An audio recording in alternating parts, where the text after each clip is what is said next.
嘅推廣活動同埋相關服務嘅主辦、協辦機構、服務供應商或者主辦、協辦機構、服務供應商有關聯嘅公司，係啦，咁啊就呢啲係叫做避免個利益衝突啦。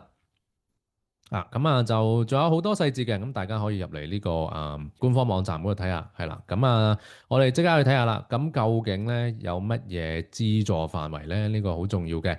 嗱，其實有9樣資助範圍嘅。咁我哋好重要嘅，我哋睇第8點先。因為點解咧？呢個係放我哋即係做網店嘅人士咧，係好重要，好重要。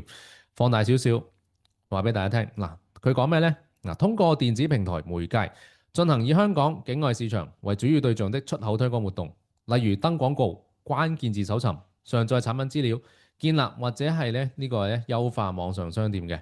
OK，即係其實係我哋係有啲乜嘢嘅Facebook 廣告啦，或者係